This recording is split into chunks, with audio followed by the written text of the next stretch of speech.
Hello, everybody. Thank you for clicking on. It is Doofus After Dark, Monday, the 9th day of October, and a special edition with Chris coming up in just a few short minutes. We're going to start that around 9 p.m.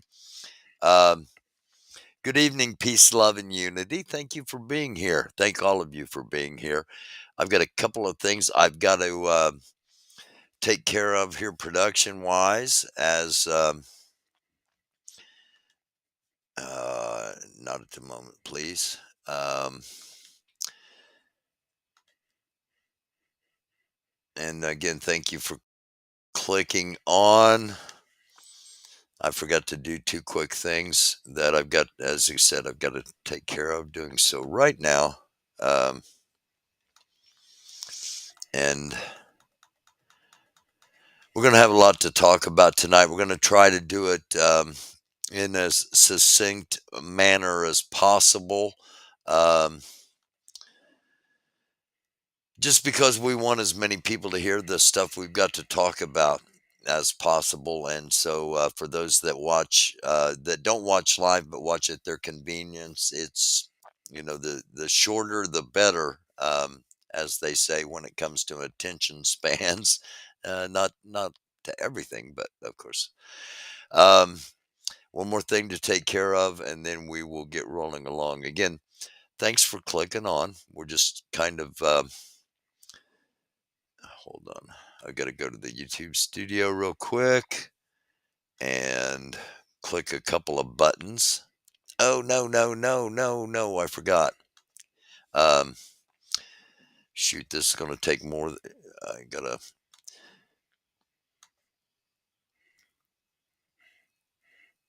There we go. This is where I need to be. We'll get started here momentarily. Um, if you did not catch last night's episode, it was a recorded premiere, and go back and check that out if you did not see it. Also, if you haven't been here for a while, we had a local festival. So this past week, several nights of local content, um, oh, hold on, there we go, including performances from some bands. Chris is here, and we'll just pop him up and get going. Chris, what's happening? Hey Barry, how are you? I'm all right. I got to say hi to Always Be Kind and to Nancy McMonarch, and we are off and running. Um, all right, I got so much stuff, Chris. Um, Um, I don't know where to begin. I guess I'll begin with this. A report that a B 52 nuclear bomber has landed in Israel, and other B 52s are being moved to the region in preparation for a strike on Iran. well, I think it's really just there for deterrence right now. I Okay, don't think they're. cool. Here's the thing, right? They've been wanting to strike for Iran for the longest time. Right. So, um, what's going on right now is kind of like giving them a justification to do so. But I kind of wanted to paint a picture for your audience Go and of ahead. course yourself, um, to why and how things are the way they are in Israel currently, and like what happened with this latest terrorist attack, Go and ahead, like why please. it's like spiraling out of control. All right, so even a while ago, you and I had this like discussion about the history of Israel, but and I told you the history of Israel was started, or not the history, but the way Israel was created was through terrorism and violence. Okay, so Hmm. we'll start with, and we can go with start with the Irgun. Okay, the Irgun was a Jewish um, was a Jewish terrorist organization. Menachem Begin, who became the sixth prime minister of Israel, was actually Right. the head of was the group, right? But then also the seventh prime minister of Israel, Yitzhak Shamir, was also a member of another Jewish terrorist organization inside of Israel. So the whole thing about, should we call it Palestine at the time, they were trying to get rid of the British mandate and the Right, Palestinian. Palestine was. Right. Yeah, We're talking like from 1920 to 1940s. right, exactly. So in that time frame, you have to understand the the the Jews that came to Israel at that time were European Jews. Okay. Um, Okay, and they came to settle there in Israel. So that kid was like Theodore Herzl. All right. Um, he's the founding father of Zionism for for Israel. So it's political Zionism, but also religious. It's not, should we say, um, how can I phrase this? How can I phrase this? When we talk about political Zionism or Judaism, that's the Israeli European. nationalism. Right. Yeah, that's the best word of saying it, is Israeli nationalism. Okay. So the thing about that is those people came there and settled inside Israel. So they're outsiders. Okay. You have to Okay, understand that. They're outsiders. Now the Palestinians had always been there. Okay. Now keep in mind you had a lot of mixing that occurred during that time, because you had like the Ottoman Empire that actually came down probably 100 years before that, and so there was a whole lot of mixing that occurred. But anyway, the Palestinians had been there, and then you had the European Jews that came there to live. So Theodore Herzl, of course, is sitting there saying, "Hey, well, this is, we're the chosen ones. This is going to be our land." So the Bible in says so. Right. So in that, they decided to um, take over Palestine, and they did that through violence and terrorism. So um, they started bombings and killings of one, the British, the British military that was there, then also the Palestinians. Now, in Menachem Begin's book, The Revolt, he specifically talks about how he was called a terrorist. And he said he loved being a terrorist. You see, Hmm. he said he loved being a terrorist and was proud to be one. Now, if anyone wants to read this book, it's called The Revolt, and it's written by Menachem Begin. It's a 1978 book. I had to read this when I was in grad school for national security studies. So people need to know that Israel, or the Palestinians, were killed. They were massacred by these European Jews. Okay, Okay. so that's the whole terrorism thing. Okay, and I don't know if you know about the King David Hotel bombing. Well, this is Hmm. what the Irgun did, right? King David Yeah, Hotel bombing. that's Irgun what blew kind up. of brought about the 48 agreement, where the British agreed to give up. Right. Right, exactly. You see, so they pushed Yeah. them out. They Right. pushed them out, Through and they terrorism. also exactly. You see, they pushed them out, killed all the Palestinians, or killed the majority of the Palestinians, and pushed them away. And then they end up getting what? The Balfour Declaration in '48. That's how Israel actually became the state that it is today. Right. So keep in mind, we're And we supported that within minutes of it being announced, and right. were the first country, the United States. So we've backed Israel from the beginning, and that's where we still stand today. Exactly. So the you have to understand that that's the Irgun. And see, their whole ideology was to get rid of the Palestinians. Okay. Okay, now I showed him in last night's episode, kind of a lead up to tonight. I showed a map, or I showed a series of maps that showed the where Palestine was in like 1920, where it was. I'm sorry, where it was in 46, and then 47, and then 67, and then 2005. So you Hmm. get a visual of the land that has been. It depends on how you look at it, because one man's terrorist and is another man's freedom fighter. So either the land has been um, taken or it's been reclaimed by Israel from Palestine, and the amount of land that Israel now claims in comparison to what the original agreement was. Right. Exactly. So, um, with that, anytime there's a war, and someone loses, the winner automatically takes that land, right? So Yeah, with that, with that, the Palestinians, they're going to keep getting pushed back.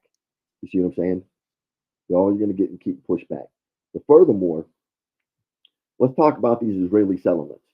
Okay, these settlements were, they're we're having connection trouble. Hold on just a second. I'm having connection troubles. okay. All right, we're back. All right. So let's Okay, talk we're about back. some.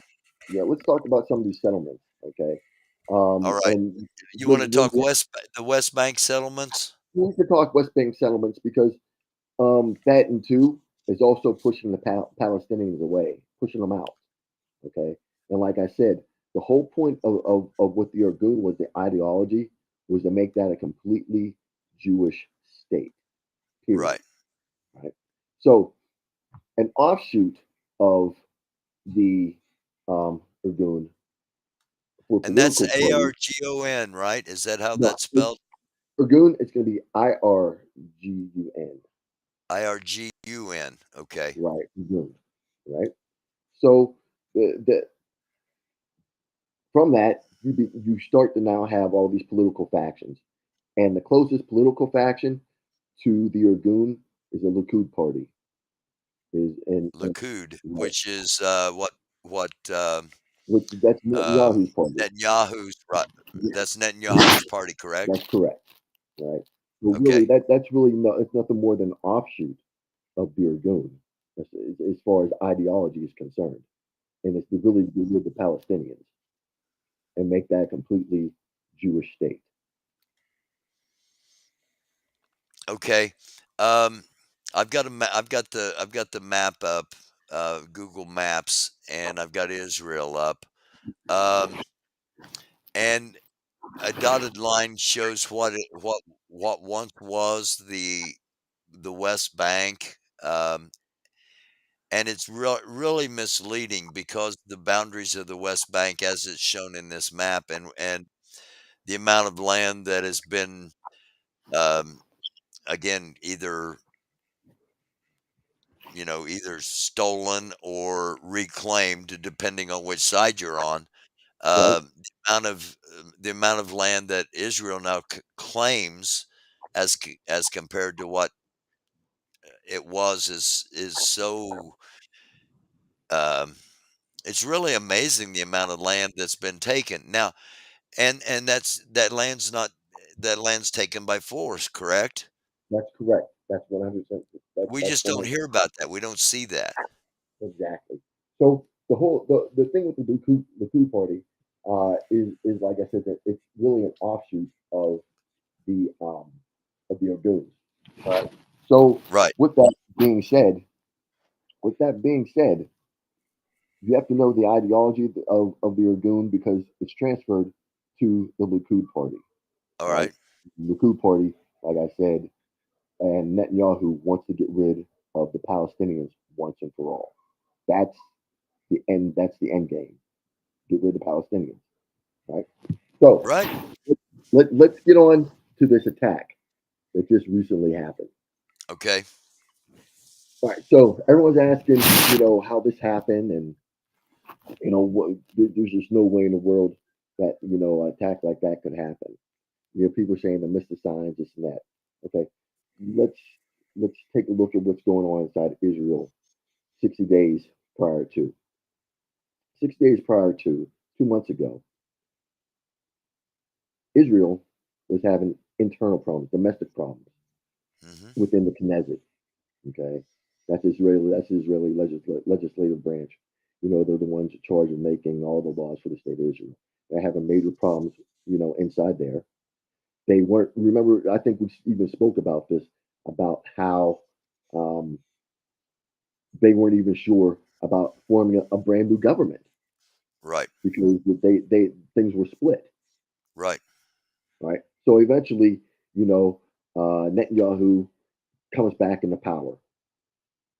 From there, you still had those that the internal strife going on, but then you had all the protests going on within um, within Israel.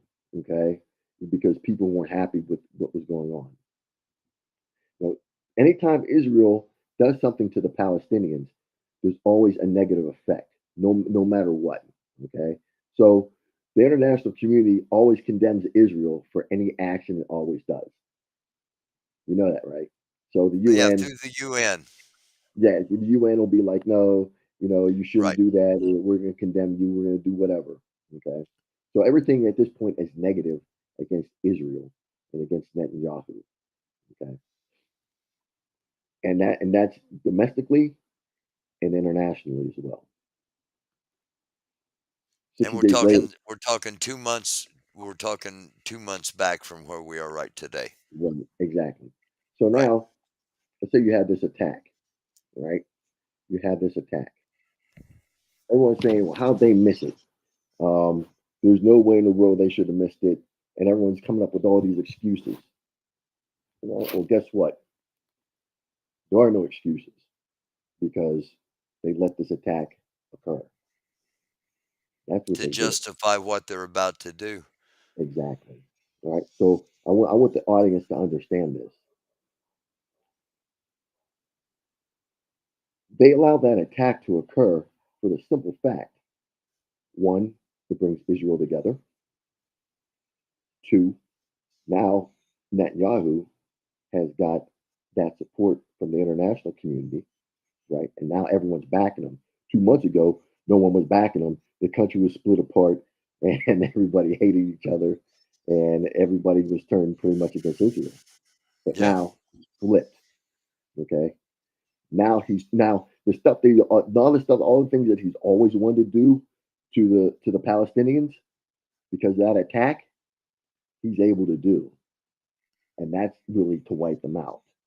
So them going into Gaza, right, and totally leveling it,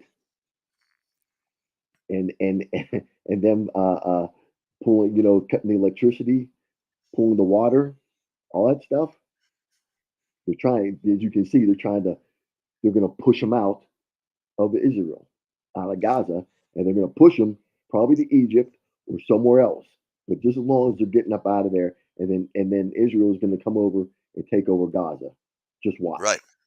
Yeah. Yeah. And um the report I've got is that okay, we know that an air campaign is ongoing. The Right, report I've got is there are 20 to 30 locations along the border where heavy artillery and infantry are beginning to gather at 20 to 30 locations across the ac- across the border with the Gaza Strip. So the air campaign is ongoing, as we know. That means that, and correct me if I'm wrong on this, long range artillery is coming next, and then once the long range artillery's done, 300,000 infantry head into Gaza, and by that time, that's when they take over the Gaza Strip. exactly. Right. So now it's there's nothing really. They pretty much decimated.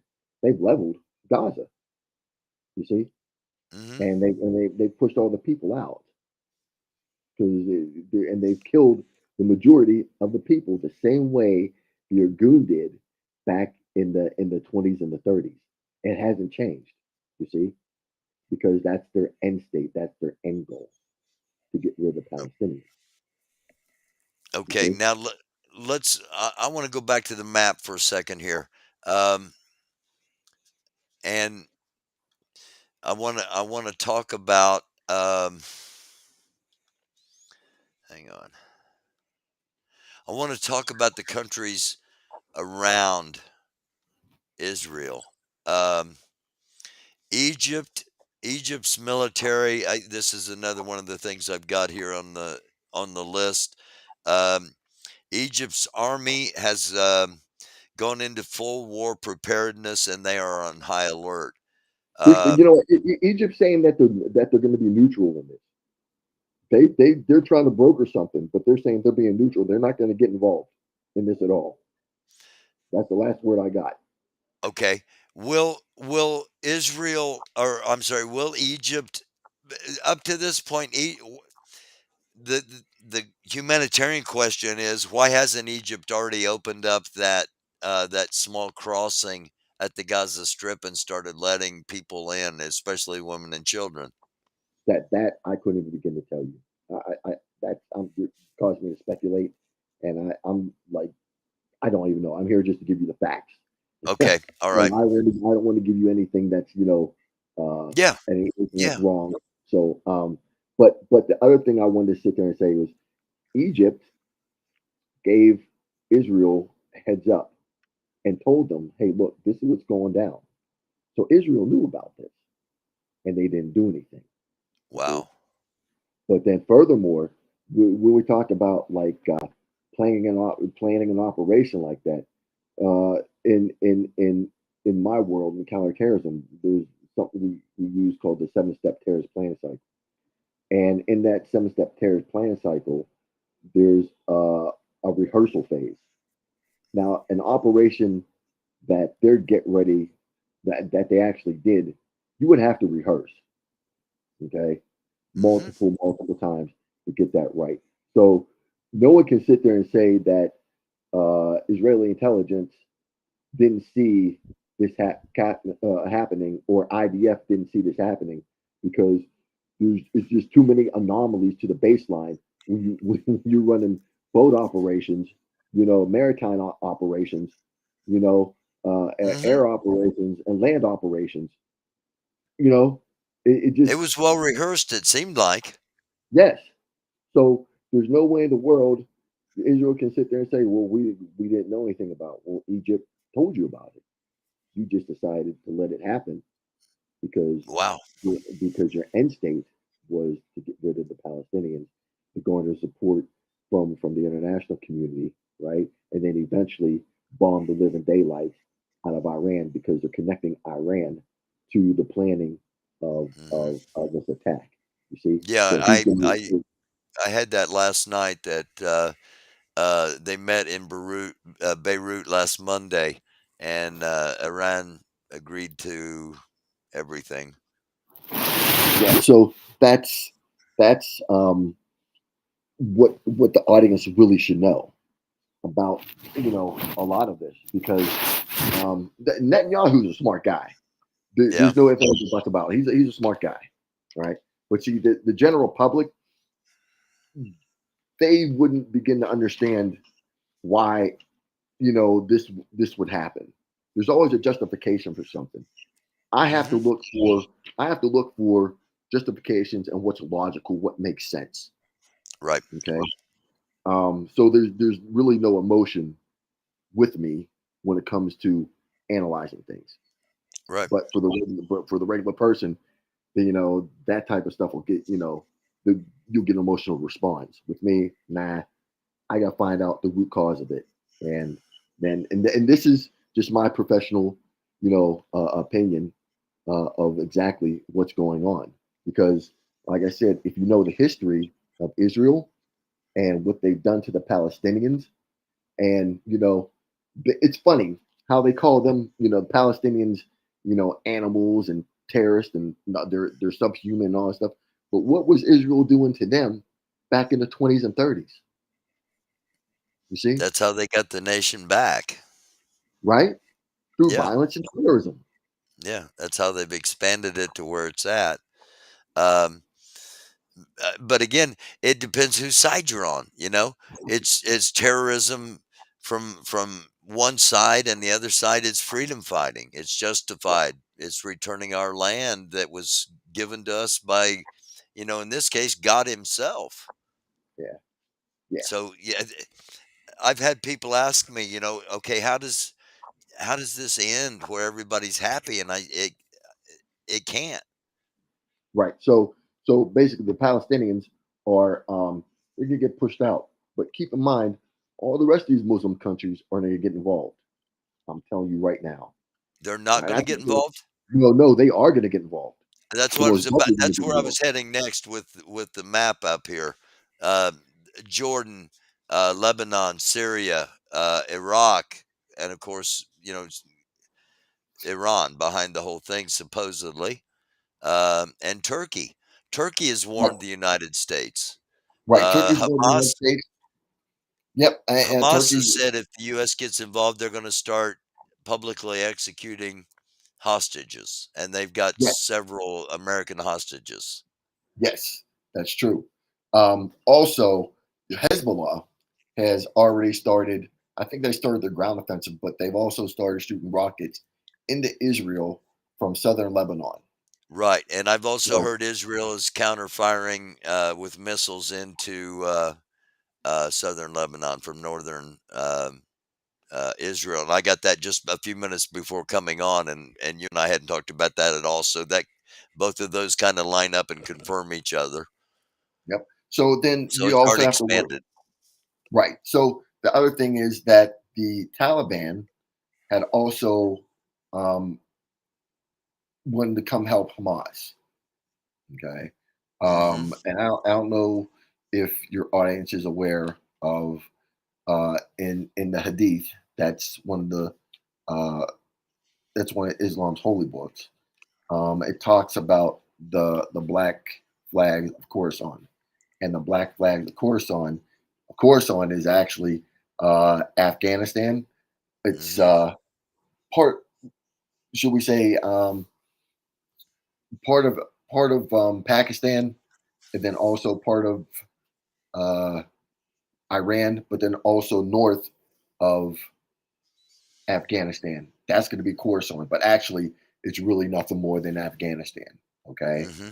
and remember we discussed about certain sects within Islam that don't get along, right? Right. With, Yeah. with each other, Sunni and Shia and right? yep. Right. But here you have like ISIS K and the Taliban, which both hate each other, right? They can't stand each other. But who do they hate more? The Israel, Israelis right? and So us. right. So guess what? They're actually trying to get together, and well, at least the Taliban is trying to come to help Hamas and basically go into Jerusalem and take it over. That's their end state. So if you hear about the black flags of Khorasan, that's exactly what that's about, and that's Okay. actually Hadith. So, Okay. um, and the other thing is you know that how the Taliban has those, they carry the white flags, right? They carry the white flags with the black writing on it, right? Hmm. Right. So, though if they're gonna do what they're gonna do and go to Israel and the West Bank, those white flags are gonna change. To black Those flags. black flags. And that black flag means nothing but martyrdom or death. That's exactly what that black flag means. W- So, What's the possibility of a a call for world jihad? and guess what? That's very realistic. That's very, very realistic. Um, because keep in mind, if we do something to Iran, don't forget there's sleeper cells here in the United States. That's cells here in America. Okay, that's one of the things on the list of things I wanted to touch on. Cells here in America. You and I've said for the past couple of years that there are Iranian cells in America, and they're Yes, just waiting to unleashed. be unleashed.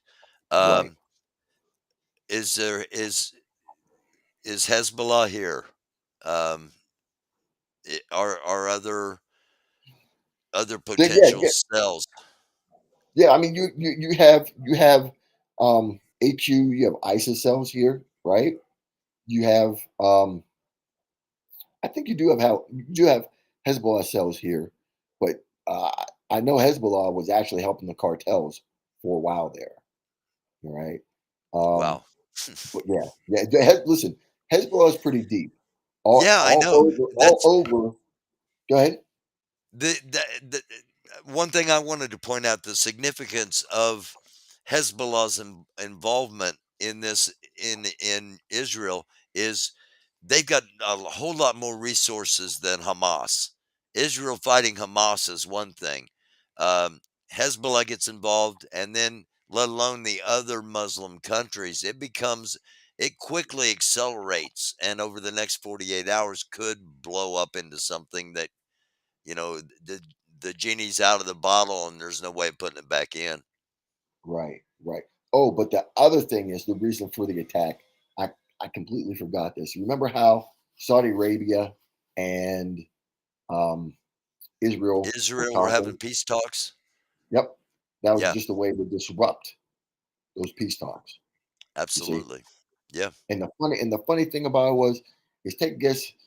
They Saudi Arabia. Take a guess who they blame for that? Israel. Hmm. They're blaming Yeah. Israel for what occurred. You see? Okay. Chris, how a lot of countries are trying to evacuate people from Israel, people trapped in Israel. Um, how hard is it for to have a mass foreign evacuation? Oh, right now, I guarantee you, nothing's going in or out. They were shooting rockets at Ben Gurion Airport, Yeah. right? So, Yeah. um, you trying to get from Gaza to Egypt, and the only real place that you can really go is to Jordan. That you have to travel through the West Bank to get to Jordan.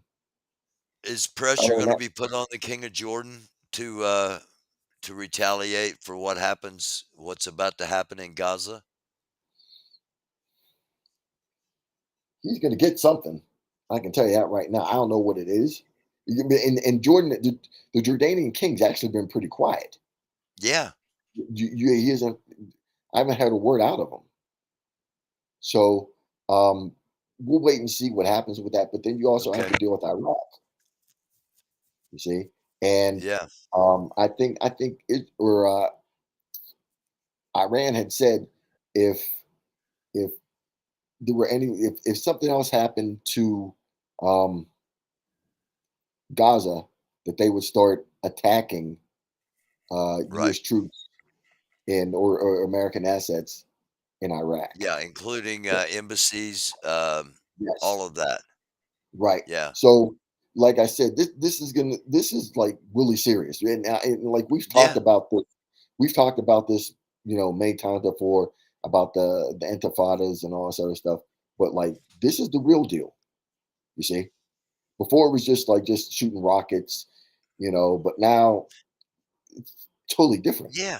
It's like every spring there would be a little dust up between, Israel and, Gaza during the holy times.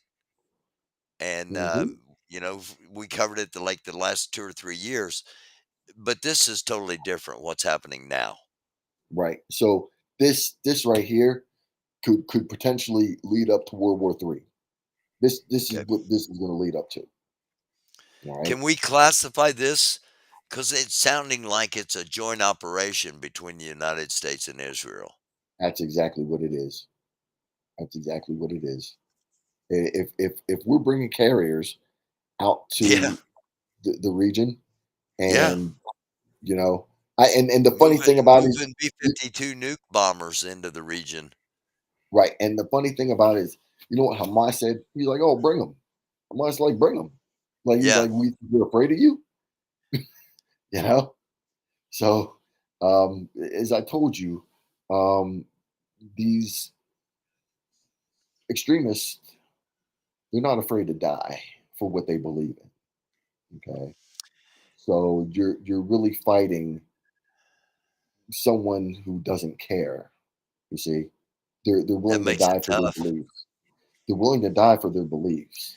The, Santa Monica Pier in California has been evacuated, because there's a guy on the Ferris wheel who says he has a bomb and is going to blow up the Ferris wheel. I said all the wackos are coming out, right? Yeah, If some guy had a bomb on the Ferris, you're not gonna tell him. You're not gonna tell him. You're just gonna blow it up. Period. That's the point that of you know. thank you very much. That's incredibly valuable information for listeners to hear. Uh, you usually don't get a warning before a terrorist attack, No, they no, right? they I mean, it there is sounds no one. absurd.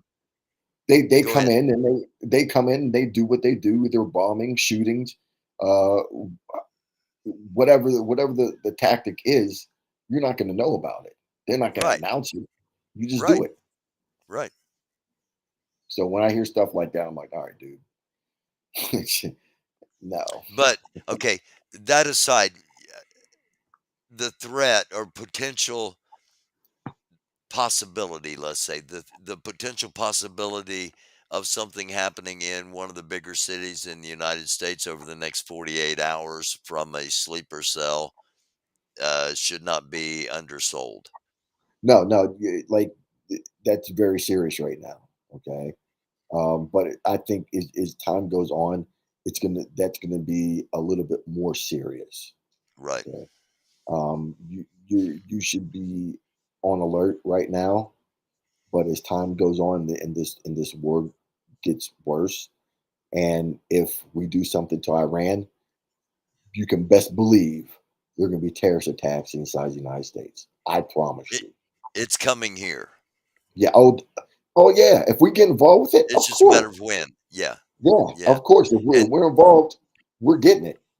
And that is on top of the fact that if Russia or China or North Korea really want to get serious and try to take us out, they're going to do something secret as well and totally unexpected and unplanned. So um, we just got a lot of stuff we need to be aware of. Of course. But like I said, um, this whole Middle East thing, this right here is the real deal Yeah. currently. This is Yeah. the real deal. Yeah. So if anyone's kind of like saying, "Well, this is going to blow over," no, it's not. Okay. No, it's not. Yeah. All right. I'm assuming there's going to be enough to do this again Wednesday. Oh, there's going to be plenty because more stuff's going to be going on. I promise you Right. that. Yeah. All right. So you want to do it again Wednesday? Yes, we certainly will. 9 o'clock. All right. 9 o'clock. Okay. I'll talk to All you right. then. Thank you, man. All Appreciate right. you as always. We'll be Okay. talking. Sure. Thank you, everybody, for clicking on here. You heard it. Um, if you're in a bigger city, be alert. Just be alert. And if you trust your gut, if if you feel that something's off, something just don't feel right, maybe I shouldn't be where I'm at. Trust your gut and go somewhere else. Um, because at some point, it's going to hit back here, whether it's through terrorism or whether it's through conventional warfare and sneak attack. Um, we got to go back. If we don't learn from history, we're doomed to repeat it. And in 1941, we felt we were invincible um, after our involvement in World War One, and Japan knew, while being smaller than us, um, they knew they could beat us if they dealt a fatal blow to us with a sneak attack and took out the entire Pacific Fleet in Pearl Harbor. Um, they launched that sneak attack, and um, by chance, by happenstance, or by design, the three United States aircraft carriers were not in the harbor when the attack occurred, and therefore the fleet wasn't totally decimated. A bunch of it was. Um, and all that did, instead of totally destroy the United States, was it made us really, really angry. Well, if you don't learn from history, you're doomed to repeat it. The other countries I mentioned earlier with Chris, Russia, China, North Korea, if they really want to try to do something, they know it has to be an all out. It has to be a surprise, as um, as surprised as you can do it, and try to take everything out, and totally cripple us, make us so that we have no choice but to beg for mercy. Um, that would require massive attack and something not to dwell on, but something not to discount either. We live in perilous times. I've said for a past couple of months on a pretty consistent basis, enjoy these days because the times they are a changing, and I'm afraid not for the better. We will be back. Something breaks major, something big, giant happens. Of course, we'll hop on here live and talk about it and give you a chance to talk about it. And before before closing down here, let me hop back over here into the chat and say hello to not going away, Echo Romeo 2, um, Cunning Stunt. Let me hop up the screen here. Um, GA from CA. Nancy McMahon, first wheel dude has been arrested. Turns out he had no bomb. Right. He's been taken to a hospital for psych eval. Thank you very much for that update. It proves Chris right, you know, and we've said it on here a lot. Um, you don't announce it. When people are serious about doing something. Generally, you don't announce it. You know, the Civil War general said if you wanna win a battle, um, you get there with the mostest troops, and you don't let them know you're coming. So that still holds true today. Hello, Hoodpecker, Lori Arnold, um, True. How are you, Sister Skater Dude? How are you, man? Um, Always be kind. All right. Thank you all. And thank you all for watching. We're going to do this again Wednesday night at 9 p.m. Chris will join us at 9. I'll be on a little bit early. Um, we're going to keep you up to date on what's going on. Again, something major happens tomorrow, we'll be on. Otherwise, I'm going to take a day off and actually work on the other two channels, getting content up on the other two channels.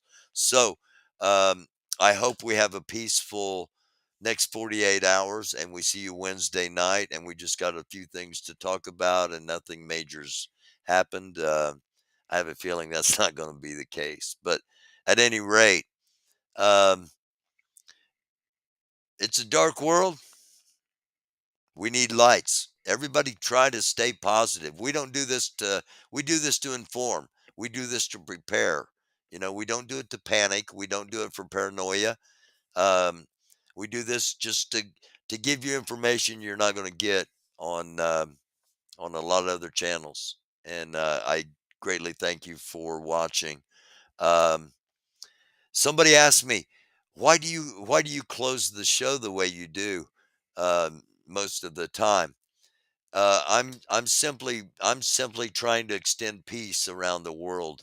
When I say namaste, when I say shalom, shalom, assalamu alaikum, peace, peace, blessings. I'm trying to extend peace because we need some peace in the world. And the more of us that are extending peace, the greater chance we have of stopping war.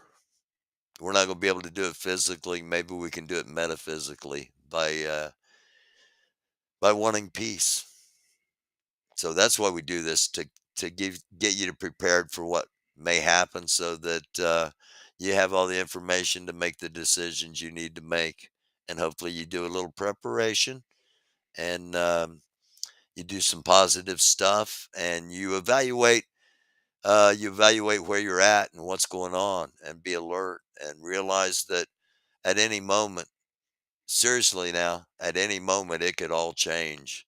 Um, Whether it be through Chinese malware in our infrastructure computers, whether it be through an EMP from a nuclear incident, um, whether it be terror from a dirty bomb, whether it be natural disaster. Everything can go away like that. So don't take things for granted. Love. Love y'all like chocolate chip cookies. Be back tomorrow night. Thanks for watching. Seriously.